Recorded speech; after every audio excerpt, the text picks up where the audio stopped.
Joining me now, Mike Pompeo, former Secretary of State and CIA Director, now a Fox News contributor. Always good to see you, Secretary. Thank you for being here. So, I mean, it doesn't seem like there's anything that will stop China at this point from surpassing us militarily. No, I think that's wrong. I think strong American leadership that focuses the American people on the actual threat that we face today. And I think people are beginning to see it and feel it. It's not just TikTok.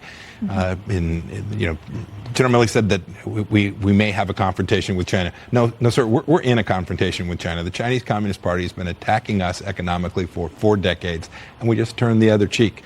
So no, we don't need to let them get past us. We can do the right things. We can focus our resources in the right way. We can make sure the military is focused on its mission, not on DEI, not on the insanity that we see. But I know that's something that concerns you in terms of our readiness and in terms of our ability to compete. I'm very worried about it. And talk about their $842 billion budget.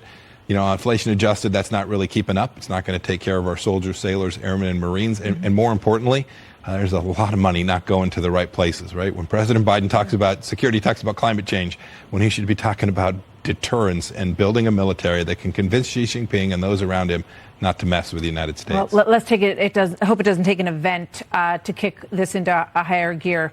This is the former President Trump talking to Sean Hannity in an interview last night, saying this about the Ukraine war. Watch. If it's not solved, I will have it solved in 24 hours with Zelensky and with Putin. And there's a very easy negotiation to take place, but I don't want to tell you what it is because then I can't use that negotiation. It'll never work. But there's a very easy negotiation to take place. I will have it solved within 1 day. Could it be solved within 1 day? I don't know what he's talking about. I do know that we were able to deter Vladimir Putin from doing precisely what he did, invade Europe. He's killed innocent Ukrainian civilians. That didn't happen on our watch, right? Putin takes a fifth of Ukraine under President Obama, not an inch, while I was Secretary of State, and then goes at it again as soon as we leave. So I'm convinced we could have convinced Vladimir Putin not to have done this. Putting it back in the box is going to require real American seriousness, real American leadership, the preparedness to help the Ukrainians do the things that they need to do.